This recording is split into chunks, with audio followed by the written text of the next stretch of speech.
আমাদের সামনে মাহে রমজান। মাহে রমজান আমরা যদি এটা বুঝি, আমরা যদি এটা ভাবি যে আমাদের আখিরাত দরকার, আমাদের আল্লাহর গোলামি দরকার, আমাদের নবী সাল্লাল্লাহু আলাইহি সাল্লামের অনুসরণ দরকার, আমাদের জীবনটা নতুন করে সাজানো দরকার, তাইলে আমাদের সামনে এই সুযোগ রমজান। রমজানকে টার্গেট করে পরিবর্তন, নিজেকে বদলাবার জন্য আমরা স্বপ্ন দেখি, বলেন ইনশাআল্লাহ। এই কথাটা বলার জন্যই এই আয়াতটা পড়ছি, ইয়া আইয়ুহাল্লাযীনা আমানু কুতিবা আলাইকুমুস সিয়াম। রমজানের উপরে আপনারা আলহামদুলিল্লাহ আরও বয়ান শুনবেন, আপনাদের নিজ নিজ মসজিদের ইমাম সাহেবরা, খতিবরা বলবে। আমি লম্বা বিস্তারিত বলান, আমি শুধু এই কথাটা বলা যে আমাদের সামনে একটা সুযোগ, সামনে একটা সুযোগ আমাদের মাহে রমজান। মহান আল্লাহ পাক রব্বুল আলামিন একজন বান্দাকে এটা বলে যে বছরে 11 মাস বান্দা আমি চেয়েছি ইত্তাকুল্লাহ, আল্লাহকে ভয় করো, আল্লাহকে ভয় করো, আল্লাহকে ভয় করো, আল্লাহকে ভয় করো। আল্লাহ বলেন আচ্ছা বান্দা যাও, ঠিক আছে, 11 মাস পাত্তা দিলা না, গুরুত্ব দিলা না, ভুল করছো, ভ্রান্তি করছো, গুনাহ করেছো, এলোমেলো জীবন চালাইছো, আচ্ছা বান্দা যাও, ঠিক আছে। একটা মৌলিক কথা মনে রাখবেন, উঠেন না উঠেন না, আমি আর একটু সময়, একটা মোটা দাগের কথা মনে রাখবেন যে আল্লাহ তাআলা বান্দাকে, প্রথম কথা এটা মনে রাখতে হবে সব সময়, আল্লাহ বান্দাকে মূলত মাফ করতে চায়, জান্নাত দিতে চায়। এটা সবসময় বিশ্বাস করতে হবে। আল্লাহ চায় মাফ করে দিতে, আল্লাহ চায় জান্নাত দিতে। এজন্য কোরআনুল কারীমের সমস্ত আয়োজনের মধ্যে আল্লাহ তাআলা প্রত্যাশাটা, আশাটা আমাদেরকে বেশি দিছে, বান্দা আমি মাফ করে দেব, মাফ করে দেব, মাফ করে দেব। আসমান ছোঁয়া গুনাহ আমি মাফ করে দেব, পাহাড় পরিমাণ গুনাহ আমি মাফ করে দেব। কুল ইয়া ইবাদিয়াল্লাযীনা আসরাফু আলা আনফুসিহিম, সারা জিন্দেগির গুনাহ, চোখের এক ফোঁটা পানি ফেললে, পিছনের গুনাহ ছেড়ে দিলে, নতুন করে ঘুরে দাঁড়াইলে, আমার ইবাদতে লাগলে, আমি আল্লাহ পিছনের 90 বছরের গুনাহ একসাথে মাফ করে দেব। একটা ছোট্ট ঘটনা আছে কিতাবে, হযরত ইউনুস আলাইহিস সালাম, নাম শুনছেন না? এই ইউনুস আলাইহিস সালাম একটা পর্যায়ে আল্লাহকে বলছিলেন, আল্লাহ আমার জাতির এগুলার কালেমা পড়বে না, হেদায়েত পাবে না, আপনি এগুলার সব ডিরে ধ্বংস করে দেন। মানে ইউনুস আলাইহিস সালাম নিজের থেকে বলছিলেন। তো আল্লাহ তাআলা তখন বলছিলেন, ইউনুস ও একটু দূরে একটা লোক মাটি দিয়া মাটির পাতিল বানাইতেছে, অনেকগুলো বানাইয়া রাখছে, কুমার তুমি তার কাছে একটু যাও। তো গেছে, গিয়া আল্লাহ তাআলা বলছে, ইউনুস তুমি ওই লোকটারে একটা বলো একটা বার যে আপনার যে হাতে বানানো, নিজের হাতে বানানো মাটির এই পাতিল যেগুলা মাটি দিয়া বানাইছেন, একটা পাতিল ভাঙ্গা ফেলেন। তো ইউনুস আলাইহিস সালাম এটা বলছে, লোকটা বলছে আপনি কি বললেন, এটা আমার এত কষ্টে নিজের হাতে বানানো মাটির পাতিল, আমি এটা ভাঙবো কেন, আমি কেন ভাঙবো আমার হাতে গড়া পাতিল?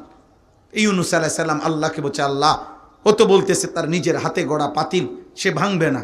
মহান আল্লাহ পাক বললেন, ইউনুস তাইলে এক কুমার যদি তার হাতে গড়া মাটির পাতিল ভাঙতে না চায়, 9 মাস মায়ের জরায়ুর মধ্যে আমি আল্লাহ আমার যে বান্দাকে নিজ হাতে বানাইছিলাম, আমি যাকে মাটি থেকে, বীর্যের ফোঁটা থেকে, জমাট রক্তে, গোশতের টুকরা, হাড্ডির খাঁচা, এই দেহের চোখ, নাক, কান, অঙ্গ প্রত্যঙ্গ দিয়ে যাকে আমি নিজ হাতে সাজাইছি, আমার সেই বান্দা আমি নিজের হাতে কেমনে ধ্বংস করে দেব? ও যদি মাটির একটা পাতিল ভাঙতে না চায়, আমার বান্দা আমি ধ্বংস করব কেন? ওরে আমি বানাইছি না, ওরে আমি জাহান্নাম দেব কেন? নাব্বি ইবাদি আন্নী আনাল গফুরুর রহিম। আল্লাহ বলে, বন্ধু আপনি বলে দেন আমার বান্দাদেরকে, আন্নী আনাল গফুরুর রহিম, আমি প্রচন্ড বেশি ক্ষমাশীল, দয়াবান। ওরে শুধু আসতে বলেন, আমার বান্দাকে আমার দিকে ফিরতে বলেন। বান্দা যদি আসে 1 বিঘত, আমি আল্লাহর রহমত মাগফিরাত নিয়ে আসবো 1 হাত। সে যদি আসে 1 হাত, আমি আসবো 2 হাত। আমার বান্দা আসবে গুনাহ নিয়ে, আমার কাছে মাফ চাইতে আসবে হাঁটতে হাঁটতে, আমি রব্বুল আলামিন রহমত মাগফিরাত নিয়ে আসবো দৌড়তে দৌড়তে। ইন আতাইতানি লাইলান আতাইতুকা লাইলা, হাদিসে কুদসিতে আছে, আল্লাহ বলে, বান্দা গুনাহ নিয়ে যদি রাত গভীরে তুমি আসো, আমি আল্লাহ ওয়াদা দিলাম মাগফিরাত নিয়ে আমি রাত গভীরেই আসব। তুমি আসবে যখন আমি আসব তখন, তুমি বলবে যখন আমি বলবো তখন। বান্দা জমিন থেকে একবার যখন বলে আল্লাহ, আরশ আজিমের মালিক সাথে সাথে বলে লাব্বাইক ইয়া আবদি।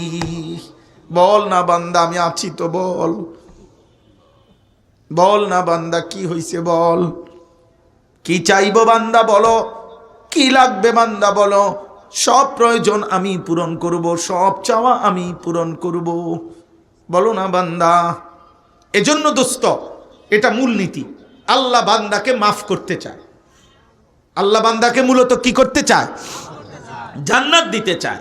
এই জন্য আল্লাহ বলে বান্দা ঠিক আছে 11 মাসও যখন গুরুত্ব দিলা না, তো এইবার একটা মাস বাদ দাও, সব বাদ দাও, একটা মাস আইয়ামাম মাদুদাত, গুনা দিন, গুনা দিন মানে গইনা একার তুমি গইনা নিবা, গইনা 30 দিন অথবা 29 দিন, একারে তুমি গইনা রাখো 31 দিন লাগবে না, 32 দিনে যাব না, 31ও যাইবে না, সোজা সাফ কথা 30 বা 29 দিন, এই গুনাহ 30 দিন তুমি মাহে রমজান আমার কথাটা একটু শুনবা, গুনাহটা ছেড়ে দিবা, আমার ইবাদত আমার বন্দিগির মধ্যে তুমি ডুবে যাইবা, লিপ্ত হইবা 30টা দিন অথবা 29 দিন। আল্লাহ বলেন আমি ওয়াদা দিলাম 30 দিনের দিন, 29 দিনের দিন নতুন একটা ঈদের চাঁদ উঠাবো, লাআল্লাকুম তাত্তাকুন, তোমারে মুত্তাকি বানাইয়া জান্নাতের ফ্লাইটে উঠাইয়া দেব। এই জন্য ঈদের দিন ফেরেশতারা বলে, রোজাদার ইমানদার মুত্তাকি বান্দাকে ডাক দিয়া বলে ইরজিউ, যাও ঘরে যাও আরামসে, কাদ গফারাল্লাহু লাকুম, আল্লাহ সব মাফ করে দিছে, যাও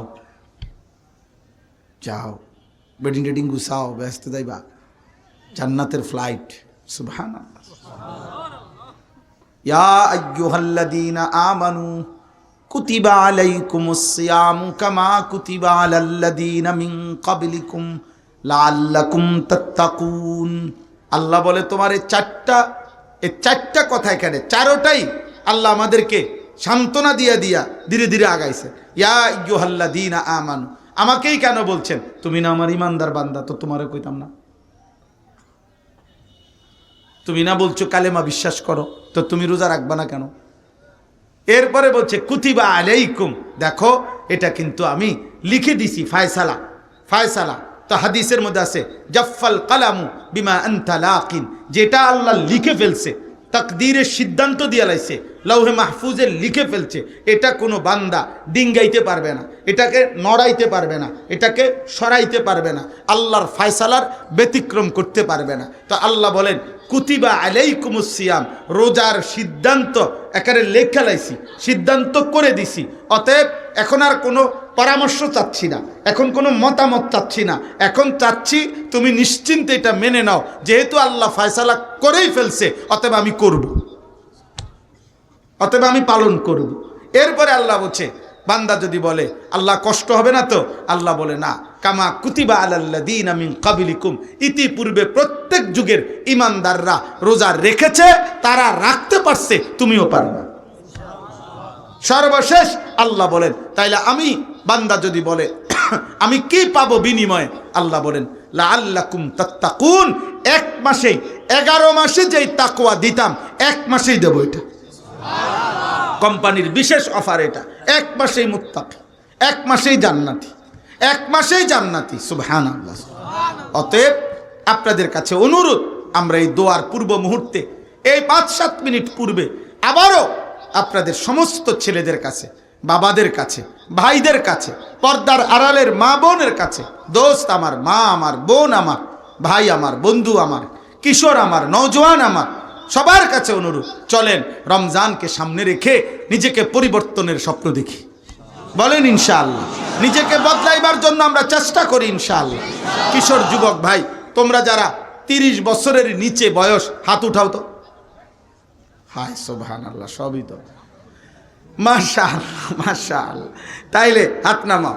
তোমাদের কাছে আব্বা আমার আবদার, তোমরা ফজরের নামাজ জামাতের সাথে পড়ো ইনশাআল্লাহ। ফজরের নামাজ মারাত্মক পাওয়ারফুল নামাজ, অ্যাটম। মানে ফজরের নামাজ শক্তি, ফজরের নামাজে ভীষণ শক্তি। কি শক্তি? আসাদ্দু ওয়াতআন, এক নাম্বার হলো মনের হারাম কুচাহিদা, মনের খারাপ চাহিদা দমনের জন্য সবচেয়ে কার্যকর সময় ফজরের নামাজ। ওয়া আকওয়ামু কিলা, আল্লাহর সাথে একান্তে কথা বলার সবচেয়ে উত্তম সময় ফজরের নামাজ। এজন্য রাত্রি জেগে তাহাজ্জুদ এবং ফজর এই দুই নামাজের সাংঘাতিক ফজিলত। আল্লাহ তৌফিক দান করে। দ্বিতীয় কথা হলো চোখের হেফাজত করো, নারী দেখো না, অশ্লীল ছবি দেখো না, যত্রতত্র সারাক্ষণ। ভাই আমার, এই বড় মোবাইল ব্যবহার করো না, প্রয়োজনকে প্রয়োজনের মধ্যে সীমাবদ্ধ রাখ। এই আমার শেষ কথা। প্রয়োজন, বড় মোবাইলের বহু কাজ আছে, চাকরি, ব্যবসা, পড়ালেখা লাগতেই পারে, ঠিক আছে। আমার গাড়িতেও বড় বড় মোবাইল আছে, আমার গাড়িতেও আছে। সারা পৃথিবী থেকে বাংলা ভাষাভাষী অগণিত মানুষ আমার কাছে বিভিন্ন কথা জানতে চায়, পাঠায়, হোয়াটসঅ্যাপে মেসেজ পাঠায়। অনেক যুবক, শত শত যুবকের সাথে আমাদের সম্পৃক্ততা আছে, তাদের বিভিন্ন হালাত শুনি, কথা শুনি, বিভিন্ন কথার উত্তর দেই। তো এগুলো আমার দুইজন শিক্ষক আছে, আমার ছাত্র, ওদের হোয়াটসঅ্যাপ গ্রুপ করে দিছি। সারা বাংলাদেশের শত শত যুবক ওই গ্রুপের সাথে অ্যাড আছে, ওরা কথা বলে, আমি এগুলো অবসর টাইমে শুনি। যেখানে যে দুর্বলা দরকার পরামর্শ দেই, ওরা উত্তর দেয়। তো এই সব মিলাইয়া ব্যক্তিগত যার যার জায়গায় কাজ আছে, কাজকে কাজের মধ্যে রাখো, কিন্তু রাত নাই দিন নাই সারাক্ষণ এই মোবাইলটা নিয়ে পড়ে থাকা। আমি একজন বড় শীর্ষ FCPS ডাক্তারের কাছে জিজ্ঞেস করছি, ওনার আত্মীয় স্বজন আমেরিকার মধ্যে ডাক্তার আছে, ওনারা মনোবিজ্ঞানী, চিকিৎসা বিজ্ঞানীদের বক্তব্য হলো এই বড় মোবাইলে আসক্ত ব্যক্তির দুইটা ক্ষতি নিশ্চিত। এক, সে মানসিক ভারসাম্যহীন হয়ে পড়বে, অর্থাৎ তার মানসিক ভারসাম্য, এটা উচিত না অনুচিত, এটা হালাল না হারাম, এটা ভালো না মন্দ, এই পার্থক্য শক্তি ধীরে ধীরে লোপ পায় এই মোবাইল আসক্ত ব্যক্তি। দুই, কর্মের স্পিরিট, মানে মেহনত করা, পরিশ্রম করা, ভারী কাজ করা, এরকম কাজের চেতনা, স্পিরিট, উদ্যম এই মোবাইলে আসক্ত ব্যক্তির ধীরে ধীরে কমে যায়। কমে, এর কিছুই ভাল লাগে না, এর কিছুই ভাল লাগে না। তার মা যদি বলে এক বক্স ভাত তার বাবারের দোকানে দিয়ে আসতে, এই নাফরমান পরিষ্কার মুখের উপরে পারতাম না। কি পারতি না কেন? না পারতাম না। কি লেগা? ভাল লাগে না। কি ভাল লাগে না? কিতা ভাল লাগে না? আমি তো কইতারি না, ভাল লাগে। হ্যাঁ, বিশ্বাস। তার সারাক্ষণ নারী দেখতে মন চায়, তার সারাক্ষণ জেনা ব্যভিচারের ছবি দেখতে মন চায়, তার সারাক্ষণ এই চুল একটা বিকৃত মস্তিষ্কের, মানে মানসিক ভারসাম্যহীন যে মাতাল, তার সিরার প্রথম প্রমাণ হইল নিজের চুল সারাক্ষণ নিজে এরকম করে। আপনি একটা মানুষ যদি এখানে দাঁড়াইয়া অন্য একজন লোক যদি এরকম হাত এইটারে এখানে দাঁড়াইয়া এরকম করে, মনে করেন করলো 5 মিনিট, যে কোনো ব্যক্তি কি করবে? আরে এই পাগল এরকম করে কা, বলবে কি না? তো তুমি পাগল, চুলিটার এরকম করো কা, তোমার মাথার তার সিরা না, তো তুমি এটা এরকম করো কেন? তোমার বিবেক কি বলে? বুঝি একটা পুরুষ, একটা যুবক, একটা বয়স, এমন জওয়ানি কাল, তোমারে বুঝি একটা কাম দিছে, এইটা চুলটার এরকম করো? পাগল। তুমি কত নারী দেখবা, তোমার কত ছবি দেখা দরকার? এত উলঙ্গ নারী দেখে তুমি করবাটা কি? একজন পুরুষের তো এত মহিলা দরকার নাই। আর যেই চাহিদা আল্লাহ দিয়েছেন সেটা তো পূরণের ব্যবস্থা আল্লাহ রাখছেন। খাবারের চাহিদা, পেটের ভোগ কে দিয়েছে? তো খাবারের ব্যবস্থা নাই। পানির চাহিদা, তৃষ্ণা কে দিয়েছে? তো পানির ব্যবস্থা নাই। তো লজ্জাস্থানের চাহিদা পূরণের বৈধ হালাল পবিত্র ব্যবস্থা মহান আল্লাহ পাক বিবাহের মাধ্যমে রেখেছেন, সেটা তো যথাসময়ে আসবে। তুমি অপেক্ষা করো। এখন যারা ক্লাস 8-এ পড়ো তারা এই বছর SSC পরীক্ষা দিয়ে লাও। কথা বলে না। এই বছর যারা SSC উঠছ, তোমরা এবার অনার্স 4th ইয়ার পরীক্ষাটা দিয়ে লাও। সম্ভব? কি করতে হবে? অপেক্ষা করতে হবে। কি করতে হবে? তো তুমি অপেক্ষা করো, তুমি অপেক্ষা করো। নির্দিষ্ট সময়ে তোমার জন্য পৌঁছবে। এই পৃথিবীতে মানুষের এই চাহিদা পূরণের জন্য যুগ যুগ ধরে আল্লাহ তাআলা নারী পুরুষের হালাল এই পবিত্র বিবাহের ব্যবস্থা এটা আল্লাহ করেছেন না? তা আমরা অপেক্ষা করি। আল্লাহ তৌফিক দান করেন, আল্লাহ কবুল করে নেন। ভাইয়া, কোনোভাবে ইউরোপিয়ান কাফের বেঈমানদের তাদের মেশিন দেখো না, যন্ত্রপাতি মেশিন প্রযুক্তি না, তাদের আখলাক দেখো, তাদের চরিত্র দেখো, তাদের জীবন চলা দেখো, তাদের নারী পুরুষের অবাধ মেলামেশা দেখো, তখন বুঝবা যে তাদের নীতি নৈতিকতা কোথায়। আল্লাহ আমাদেরকে হেফাজত করেন। অতএব আমরা ইনশাআল্লাহ সমস্ত যুবক ভাই চেষ্টা করব নিজেদের চোখ হেফাজত করতে। বলেন ইনশাআল্লাহ। ফজরের নামাজ পড়বো ইনশাআল্লাহ। আল্লাহ তাআলা আমাদের সবাইকে তৌফিক দান করেন।